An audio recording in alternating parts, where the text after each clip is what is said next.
সেই আওয়ামী রেজিম তো বিদায় নিয়েছে, তারা এখন রাজনীতির সভামঞ্চে, মিটিং এ, বক্তব্য, বিবৃতিতে, মিছিলে কথা বলার আর অফিসিয়াল সুযোগ পাচ্ছেন না।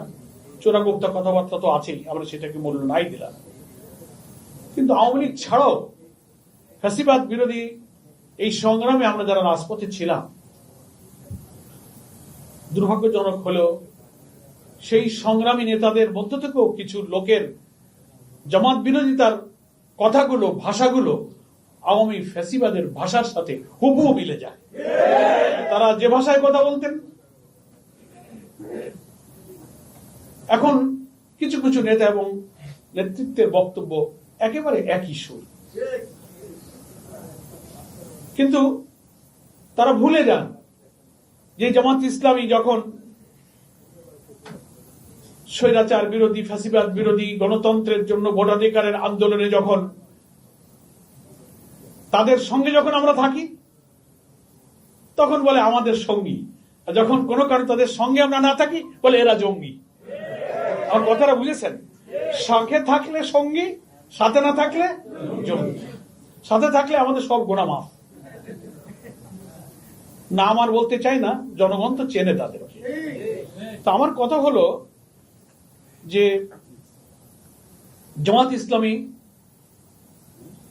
বাংলাদেশের মহান স্বাধীনতা এবং মুক্তিযুদ্ধকে সবসময় ধারণ করে। আমাদের সংবিধানের ভূমিকাতে ঘোষণা দিয়ে আমরা বলেছি, বাংলাদেশের জনগণ ও বীর মুক্তিযোদ্ধাদের বীরত্বপূর্ণ সংগ্রামের মধ্য দিয়ে বাংলাদেশ বিশ্বের মানচিত্রে স্বাধীন সার্বভৌম জাতিরাষ্ট্রের যে মর্যাদা লাভ করেছে, আমরা সেই বীর মুক্তিযোদ্ধাদের সাথে আমাদের গঠনতন্ত্রের ভূমিকায়, বীরত্বপূর্ণ ভূমিকার জন্য গর্ববোধ করেছি, তার ঐতিহাসিক স্বীকৃতি প্রদান করেছি। এবং জামাত ইসলামের কোন সদস্য হতে গেলে আমাদের গঠনতন্ত্রের ধারা 9 পরিষ্কার বলা আছে, দেশের স্বাধীনতা এবং সার্বভৌমত্বের জন্য একজন সদস্য সর্বোচ্চ ত্যাগ স্বীকারে প্রস্তুত থাকবে। আপনারা গঠনতন্ত্র পড়েছেন, গণমাধ্যমের ভাইদের কাছে গণতন্ত্র আছে, আপনি ওয়েবসাইটে সার্চ দেবেন, আমরা সেখানে বলেছি। কিন্তু একটা নয়, কয়েকটা প্রশ্নের নিষ্পত্তি হয়নি। যারা জামাত ইসলামী আর মুক্তিযুদ্ধকে মুখোমুখি দাঁড় করান, তাদের কাছে আমার আজকে কয়েকটা প্রশ্ন আছে। তার আগে একটা প্রশ্ন আমি এই করি যে আজকে যে মহান স্বাধীনতা দিবস আমরা উদযাপন করছি 26শে মার্চ, 25শে মার্চের কালো রাত্রে পাকিস্তানি হায়নারা আমাদের এই জন্মভূমির বীর সন্তান এর উপরে ঝাঁপিয়ে পড়লো, হামলে পড়লো, হত্যা করলো, গুলি চালালো পাকিস্তানি সেনারা। এবং 26-এর প্রত্যুষে 25-এর রাতের শেষ হলে শেখ মুজিবকে যে গ্রেফতার করা হলো না, উনি আত্মসমর্পণ করে চলে গেলেন, তা নিয়ে ইতিহাসের বিতর্ক কিন্তু এখনো মীমাংসিত হয়নি। তার আগে বড় প্রশ্ন, রেসকোর্স ময়দানের ঐতিহাসিক ভাষণে উনি 7ই মার্চ দিলেন, বাংলাদেশের ঘরে ঘরে সে ভাষণ বাজানো হয়। সেখানে তিনি বলেছিলেন, এবারের সংগ্রাম স্বাধীনতার সংগ্রাম, এবারের সংগ্রাম আমাদের মুক্তির সংগ্রাম। তাহলে সেই দিন তো স্বাধীনতার ঘোষণা আপনি দিয়ে দিয়েছেন, এখন সংগ্রাম আপনি স্বাধীনতা আর মুক্তির পথে ঐতিহাসিক 7ই মার্চে সরার্দি উদ্যানের ভাষণে আপনি দিয়ে দিয়েছেন। তাদের ভাষায় একজন স্বাধীনতার সংগ্রামের নেতৃত্বদানকারী ব্যক্তি যখন দেশবাসীর সামনে স্বাধীনতার সংগ্রাম, মুক্তি সংগ্রামের চূড়ান্ত ঘোষণা যদি দিয়ে দেন, তারপর থেকে আবার সেই হামলাকারী হায়না পাকিস্তানি শাসকদের সাথে আলোচনায় বসলেন কেন? এই প্রশ্নের জবাব আজও আওয়ামী লীগ দেয়নি। সেই 7ই মার্চের পর থেকে নিয়ে 23শে মার্চ পর্যন্ত আপনি যে প্রেসিডেন্ট হাউজে এহিয়া খান সহ পাকিস্তানি শাসক গোষ্ঠীর সাথে শেখ মুজিবুর রহমান দফায় দফায় কি আলোচনা করেছেন, কি বক্তব্য রেখেছেন, জাতির কাছে সেই ইতিহাস কিন্তু এখনো অপ্রকাশিত এবং রহস্য আবৃত আছে। আপনি যদি এই দেশের স্বাধীনতাই চাইবেন, ঘোষণাও দিয়ে দিলেন লক্ষ লক্ষ মানুষের সামনে, আবার মিটিংয়ে বসলেন কেন? মিটিংয়ে বসলেন কেন তা জাতি বুঝতে পেরেছে, আপনি বলেন আর না বলেন, যে আলোচনায় সমঝোতা করে যদি আপনি তদানীন্তন পূর্ব পাকিস্তানের প্রধানমন্ত্রী হতে পারেন, সেজন্যই আপনি চেষ্টা করেছিলেন। স্বাধীনতায় যদি আপনার লক্ষ্য থাকতো 7ই মার্চের ঘোষণায়, ওই ঘোষণা যদি সিনসিয়ারলি থাকতো, তা আপনি আর পাকিস্তানি এই প্রেতাত্মা হায়নাদের সাথে আলোচনায় আপনি আর বসতেন না। আলোচনায় প্রমাণ করে আপনার মধ্যে কিন্তু গোপন রহস্য ছিল। দেন আর একটা প্রশ্ন, পৃথিবীর কোন মুক্তি সংগ্রামের বিপ্লবী নেতা তার প্রতিপক্ষের কাছে কখনো আত্মসমর্পণ করে ধরা দেয়নি। লড়াইয়ের ময়দানে থেকেছেন, মুক্তিযুদ্ধ করেছেন, গেরিলা যুদ্ধ করেছেন, রাজপথে লক্ষ লক্ষ মানুষকে সংগ্রামে গুলির মুখে ছেড়ে দিয়ে সে কখনো আত্মসমর্পণ করে পালিয়ে যায়নি। আপনাকে বলা হয়েছিল, অনেকেই বলেছিলেন, তাজউদ্দিন তার কন্যাদের অনেক লেখার মধ্যে অনেক রহস্যময় কথা আছে। আপনি দিব্যি 32 নম্বরে থাকলেন, আর পাকিস্তানিরা আপনাকে নিয়ে পাকিস্তান চলে গেল। কেন গেলেন? আপনার সব নেতারা গ্রামে গঞ্জে মাঠে ঘাটে ছড়িয়ে নিজেরা চরম নিরাপত্তাহীন হয়ে গেল, আপনি নিরাপদে তাদের সাথে চলে গেলেন। ওনারা প্রচার করেন গ্রেফতার করে নিয়ে গেল, ফাঁসি হলো, কবর খোঁড়া হয়েছিল, এ নিয়ে বহু গল্প আছে, আমরাও অনেক ইতিহাস পড়েছি। ফলে এইসব প্রশ্নের মীমাংসা ওনারা করেননি। আমরা বাংলাদেশ জামাত ইসলামী মনে করি, পুরনো স্বাধীনতার এই সংগ্রামের মধ্যে আওয়ামী লীগের মধ্যে যারা ভারত চলে গেলেন তাদের মধ্যে কত ভাগ হয়েছিল, কত বিতর্ক হয়েছিল। মৌলানা ভাসানী গিয়েছিলেন, তিনি কেন ফেরত আসলেন, তোফায়েল সাহেব, তাজউদ্দিন সাহেব, শেখ মুজিব, কি কি ইস্যু নিয়ে বিতর্ক হয়েছিল, আলাদা হলো, মুক্তি বাহিনী হয়ে আরেকটা মুজিব বাহিনী কেন হলো, তার মধ্যে কি তাত্ত্বিক দ্বন্দ্ব ছিল, এসব ইতিহাস এখন সাক্ষী হয়ে আছে। ফলে আপনারা যে একচ্ছত্র মনোপলি নিয়ে স্বাধীনতার চেতনার যে ফেরি করেছেন বাংলাদেশে, কালের পরিক্রমায় আপনাদের সেটা কিন্তু মিথ্যা প্রমাণিত হয়েছে, এবং এই দেশের প্রেম আপনাদের প্রতি ছিল না, আপনারা আসলে ক্ষমতার জন্য এই লড়াইটা করেছেন।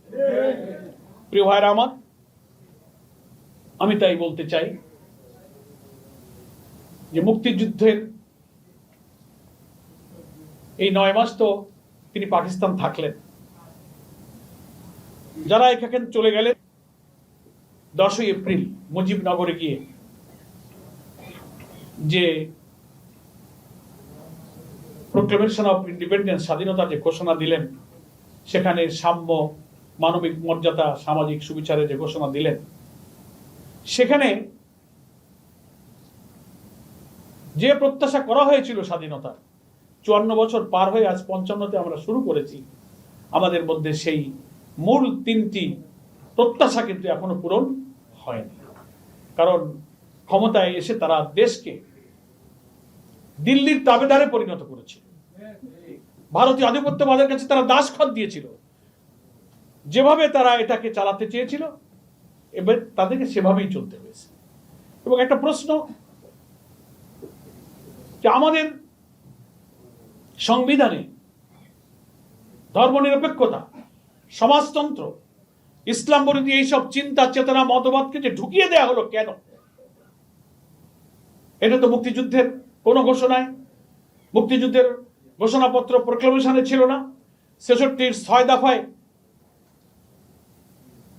যে আন্দোলন করেছিল, 69-এর 11 দফায় ছাত্ররা যে আন্দোলন করেছিল, এর কোন দফার মধ্যে কিন্তু সমাজতন্ত্র আর ধর্মনিরপেক্ষতার কথা ছিল না। পরিকল্পিতভাবে এই নাস্তিক্যবাদী মতাদর্শকে ভারতের ডিকটেশনে বাংলাদেশের সংবিধানে ঢুকানো হয়েছে। বাংলাদেশের সংবিধান রচনা হয়েছে কখন?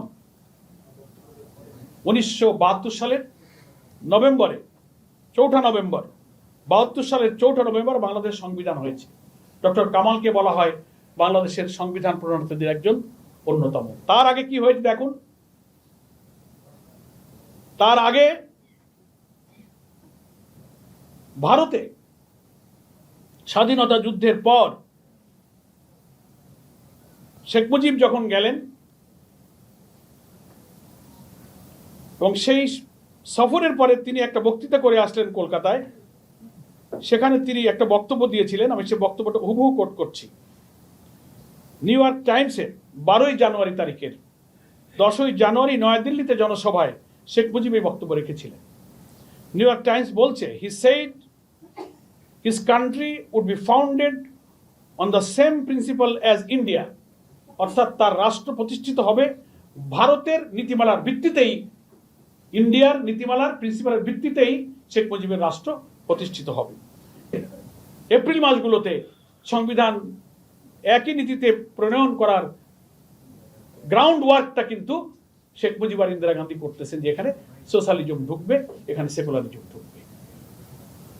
ধর্মনিরপেক্ষতা হচ্ছে প্রকৃতপক্ষে একটি ধর্মহীনতা।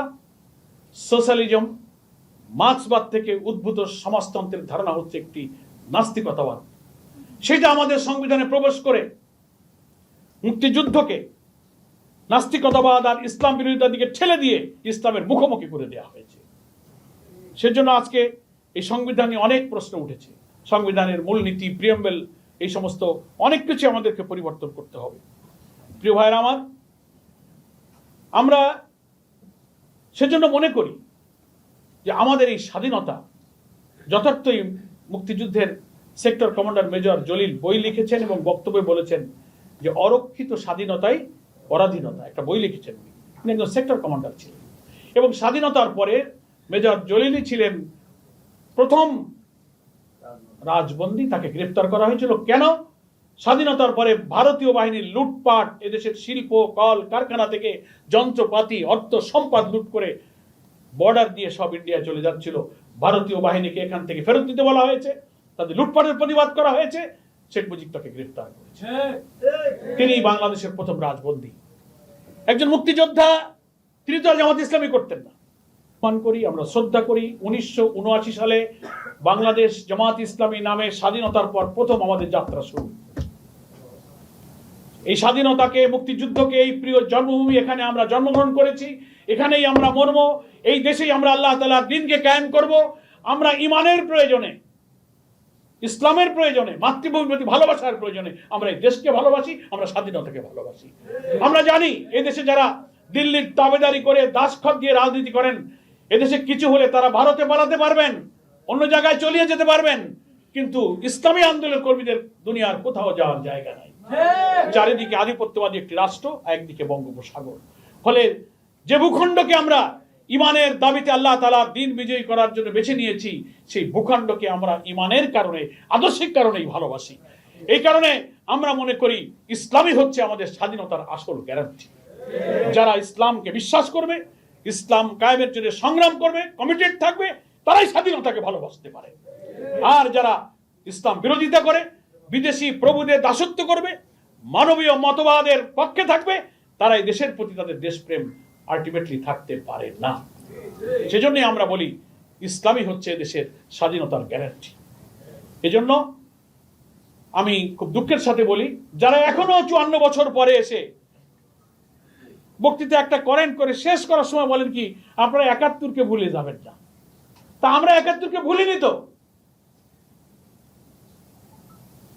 কারণ 71কে আমরা ভুলিছি না, আপনারা ভুলে গেছেন। দেখেন, যারা এসব কথা বলেন তারা যখন দেশ শাসন করেছেন, আমাদের কাছে অন্তত 13 থেকে 14 জন নেতার নাম দিতে পারবো। আপনারা তদানীন্তন মুক্তিযুদ্ধের সময় যারা অখণ্ড পাকিস্তানের পক্ষে ছিলেন, স্বাধীনতার বিরোধিতা করেছিলেন, সেই সমস্ত লোকদেরকে এদেশের প্রেসিডেন্ট বানানো হয়েছে, প্রধানমন্ত্রী বানানো হয়েছে, মন্ত্রী বানানো হয়েছে, এমপি বানানো হয়েছে। যারা কথা বলছেন তাদের পরিবারের লোকেরাও স্বাধীনতার বিরোধিতা করেছে, এর প্রমাণ আছে। মন্ত্রী, এমপি, প্রেসিডেন্ট, রাষ্ট্রপতি দিয়ে 12-13 জন এমন লোক যারা ওই সময় তারা অখণ্ড পাকিস্তানের পক্ষে ছিলেন। এই কথাটা বলার সময় আপনার মনে থাকে না যে আপনি শুধু জামাত ইসলামকে আপনি গালি দেবেন, তা আপনি আয়নায় নিজের চেহারাটা দেখেন না যে আমি কে, আমার অরিজিন কি। জামাত ইসলামীকে সাথে নিয়ে যখন আপনি আন্দোলন করেন, সে কথাগুলো মনে থাকে না। 91 সালে জামাত ইসলামী স্বাধীনভাবে ইলেকশন করেছে, কোনো দলের সাথে কোনো জোট করেনি। 18টা আসনে আমরা বিজয়ী হয়েছি। বিজয়ী হওয়ার পরে আমরা দেখলাম ভারতীয় আধিপত্যবাদ থেকে মুক্ত রাখার জন্য জাতীয়তাবাদী এবং ইসলামী শক্তির প্রতিনিধি হিসেবে আমরা বিএনপিকে, বেগম জিয়া অনুরোধ করলেন, আমাদের আমিরের কাছে তারা দরবার করলেন। আমরা আওয়ামী লীগকে বাদ দিয়ে দেশ সরকার গঠনে আমরা নিঃশর্ত সমর্থন দিলাম, না কোনো মন্ত্রী চাইলে। আজমকে গ্রেফতার করলেন, ক্যাম্পাসে ক্যাম্পাসে আমাদের ইসলামী ছাত্র শিবিরের ছেলেদেরকে শহীদ করতে লাগলেন। এই তো তার বিনিময়। আমরা তো তা কোনোদিন বলিনি। তারপরেও তো 2000 সালে এসে আমরা আওয়ামী ফ্যাসিবাদের বিরুদ্ধে সব দুঃখ, সব হত্যাকাণ্ড ভুলে তখনও আমরা আবার রাজনৈতিক জোট গঠন করেছি। অধ্যাপক গোলাম আজম, বেগম খালেদা জিয়া, শাইখুল হাদিস আল্লামা আজিজুল হক, হোসেন মোহাম্মদ এরশাদ, ঐতিহাসিক রাজনৈতিক প্রয়োজনে 4টি মহান ব্যক্তিত্ব, যা 3 জন দুনিয়া থেকে গেছেন, 1 জন বেঁচে আছে। সেই ইতিহাস সাক্ষী। আজকে যারা এই বক্তব্য দেন, সেই ইতিহাসের দিকে তাকিয়ে দেন, কেন সেদিন জোট করেছিলেন? বক্তৃতার পরে যে মীমাংসিত সব বিষয়গুলো নতুন করে টানতে চান, বক্তৃতার সময় কথাগুলো মনে থাকে না? রফিকুল ইসলাম খান ভাই বলেছেন 71-এর স্বাধীনতার ইস্যুটা কিন্তু, যাকে বাংলাদেশের স্বাধীনতার স্থপতি আপনারা বলেন, সেই শেখ মুজিবুর রহমানের জীবদ্দশায় কিন্তু 71-এর বিষয়টা তিনি মীমাংসা করে গেছেন। ইট ওয়াজ ডিসাইডেড ম্যাটার। এটা একটা মীমাংসিত বিষয়। সিমলা চুক্তি, ত্রিদেশীয় চুক্তি, তখন ভারতের পররাষ্ট্রমন্ত্রী ছিলেন শরণ সিং, পাকিস্তানের পররাষ্ট্রমন্ত্রী ছিলেন আব্দুল আজিজ, বাংলাদেশের পররাষ্ট্রমন্ত্রী ছিলেন ডক্টর কামাল হোসেন। 3 জন পররাষ্ট্রমন্ত্রী চুক্তিতে আবদ্ধ হয়ে ফরগিভ অ্যান্ড ফরগেট, দ্বিধাদ্বন্দ্ব ভুলে আমরা স্বাধীন হয়েছি, দেশে ভালো মিলেমিশে থাকবো, আমাদের আর কোনো পক্ষ বিপক্ষ থাকবে না। কোলাবোরেটর অ্যাক্টকে বাতিল করে দিলেন, জেনারেল অ্যামনেস্টি ঘোষণা করলেন, 195 জন পাকিস্তানি যুদ্ধ অপরাধী সেনা অফিসারকে মুক্তি দিয়ে দিলেন। 73 ওয়ার ক্রাইম ট্রাইব্যুনাল অ্যাক্টের আইন করলেন। যারা সেনাবাহিনী যোদ্ধা করেছে, যুদ্ধর সাথে যারা জড়িত, তারাই ছিল সেদিনকার যুদ্ধ অপরাধী। কিন্তু যারা যুদ্ধ করেনি, যারা কোনো বাহিনীর সদস্য ছিল না, বেসামরিক রাজনৈতিক নেতা মাওলানা নিজামী, মুজাহিদ, কামরুজ্জামান, কাদের মোল্লা, মীর কাসেমকে যুদ্ধ অপরাধী বানালেন, যারা সেদিন কোনো বাহিনীর সদস্য ছিল না, যারা কোনোদিন যুদ্ধ করেনি, শুধুমাত্র পলিটিক্যাল ব্যাড ইন্টেনশনে যুদ্ধ অপরাধীর তালিকা সংশোধন করে, আইন সংশোধন করে, ল অফ এভিডেন্স সংশোধন করে তাদেরকে তালিকায় এনে আপনি তাদেরকে ফাঁসি দিয়ে হত্যা করলেন। এটা ছিল রাজনৈতিক উদ্দেশ্যে একটা জুডিশিয়াল কিলিং আপনি করলেন। আমি এগুলো আজকে বলতাম না। দুঃখ পাই 54-55 বছর পরে শেখ মুজিবুর রহমান কর্তৃক মীমাংসিত ব্যাপারের পরে আজকে আবার নতুন করে আপনি জাতিকে বিভক্ত করার জন্য, ভাই আমাদের অনেক পরে মালয়েশিয়া, সিঙ্গাপুরের মতো দেশেরা স্বাধীন হয়েছে। সবসময় রাজনৈতিক প্রশ্নে অনেক বিভক্তি থাকতে পারে, পক্ষে বিপক্ষে। স্বাধীনতার পরে সবাই কিন্তু একসাথে মিলেমিশে দেশ গড়ে। কিন্তু আমরা 54 বছর পরেও শুধুমাত্র দলীয় হীন স্বার্থে আমরা মীমাংসিত বিষয়গুলোকে টেনে এনে ক্ষত সৃষ্টি করে জাতির মধ্যে বিভক্তি এবং অনৈক্য তৈরি করার চেষ্টা করছি। এই জাতিকে গড়া যাবে না। এই জন্য আমরা বলি, জুলাইয়ের গণ অভ্যুত্থানে যে জাতীয় ঐক্যের ইস্পাত কঠিন নমুনা আমরা দুনিয়াকে দেখিয়েছি, আসুন সেই জাতীয় ঐক্যের ভিত্তিতে আমরা এই দেশটা আর একবার গড়ার জন্য পরিশ্রম করি, প্রচেষ্টা চালাই। ফ্যাসিবাদ বিরোধী সংগ্রামের সকল রাজনৈতিক দলের কাছে আমার আকুল আবেদন থাকবে, আসুন নিজেদের এই বিভেদ বিতর্ক টানার দরকার নাই। আপনি যখন দাঁড়িয়ে এই পুরানো ইস্যু নিয়ে কথা বলবেন জামাত ইসলামের বিরুদ্ধে, আয়নায় দাঁড়িয়ে আপনি আপনার রাজনৈতিক ইতিহাসটা একটু দেখবেন। আপনার মুরব্বীরা কি বলে গেছেন? তারা জোট করার সময়, রাজনীতির সময়, ভোটের সময়, সরকার গঠনের সাহায্যের সময়, রাষ্ট্রপতি নির্বাচনের সময়, আন্দোলনে একসাথে হাতে হাত ধরে গুলির মুখে জীবন দিয়ে যখন লড়াই করেছেন, তখন এইসব পুরনো কথা মনে ছিল না? এই কথাগুলো আয়নায় দাঁড়িয়ে একটু ভাববেন। আমরা সব রাজনীতিরা বক্তৃতা করার সময় একটা নীতিগত কথা বলে থাকি, ব্যক্তির চেয়ে দল বড়, দলের চেয়ে দেশ বড়, বলি না? এই কথাটা বলার সময় আমরা বলি, কিন্তু কার্যত দেশের চেয়ে দল বড়, দলের চেয়ে ব্যক্তি বড় কথা কাজে কিন্তু সেটাই এখন অনেকেই দেখাচ্ছেন। একথা কেন বলেন? আমি বলবো, হ্যাঁ, দল ভিন্ন হলে ভিন্ন ভিন্ন মত থাকতে প্রস্তুত থাকে, তার স্বার্থ হাসিল করা যায় না। এই দেশকে ভালোবেসে আমাদের দেশপ্রেমী সেনাবাহিনী যদি দেশ এবং মানুষের সাথে মিশে থাকে, ওইটা দিল্লির আধিপত্যবাদীর সহ্য হয় না বলে এখন তারা আভ্যন্তরীণ মধ্যে খোঁচা দিয়ে আমাদের মধ্যে একটা বিভেদ অনৈক্য তৈরি করতে চায়। আর দুঃখজনক যে কিছু কিছু রাজনৈতিক নেতা সেই গানের সাথে তাল দেয়। ওই গ্রামে কথা আছে না যে, এমনি তো নাচু নেবুড়ি, তারপরে আবার ঢোলের বাড়ি। তো দিল্লি একটা ঢোলের বাড়ি দেয়, আর এই দেশের নাচু নেবুড়িরা নাচে, নেচে তখন ওই সব পুরনো কাসন্দি টানে। এটা স্বাধীনতার চেতনা না। আমাদের হাজার হাজার লক্ষ লক্ষ লোক মুক্তিযুদ্ধে যে জীবন দিয়েছে, রক্ত দিয়েছে, 24শে জুলাইয়ের গণ অভ্যুত্থানের রক্ত দিয়েছে একটা সুন্দর বাংলাদেশ গঠনের জন্য। আমি আশা করি, আসুন আর যেন রক্ত দিয়ে, এক সাগর রক্ত দিয়ে আর আমাদের মানুষকে, পিতাহারা, স্বামীহারা, সন্তানহারা মানুষের এই অশ্রু, এই রক্ত যেন আর দেখতে না হয়। সামনে জাতীয় নির্বাচন। গতকালকে প্রধান উপদেষ্টা জাতির উদ্দেশ্যে ভাষণে তিনি নির্বাচনের একটা টেন্টেটিভ আইডিয়া আবার দিয়েছেন। বলছেন যে ডিসেম্বর থেকে জুন। আমরা পরিষ্কার বলতে চাই, জামাত ইসলামী প্রথম থেকেই বলেছে নির্বাচনের কোন মাস, ক্ষণ, দিন, বছর জামাত ইসলামী কখনো বেঁধে দেয়নি। আমরা বলেছি এই সরকারের টেন্টেটিভ আইডিয়ায় তিনি যখন নির্বাচন করতে প্রয়োজনীয় সংস্কারগুলো শেষ করে নির্বাচন অবাধ, নিরপেক্ষ এবং গ্রহণযোগ্য করার মতো করে নির্বাচন যখনই উনি করতে পারবেন, আমরা সেই নির্বাচনে রাজি আছি। জামাত ইসলামী সেই নির্বাচনে প্রস্তুত। আমি খুব তাড়াহুড়ো করলাম অথবা লম্বা সময় দিলাম, নির্বাচন যদি আবার সেই 14, 18, 24-এর মতো হয়, তো আমার এই সময় দিয়ে তো কোনো লাভ নাই। ফলে time is not important, important হচ্ছে ইলেকশনটা নিরপেক্ষ হবে কিনা।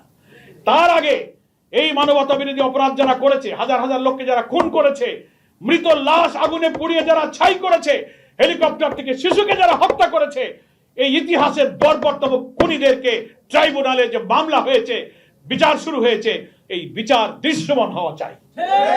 বিচার না করে অপরাধীদেরকে আপনি যদি শাস্তি না দিয়ে আপনি নির্বাচনের নামে তাড়াহুড়ো করে পার হয়ে যেতে চান, বলা যায় না আধিপত্যবাদী শক্তিরা কিন্তু এখানে আবার স্পেস খুঁজে নেবে।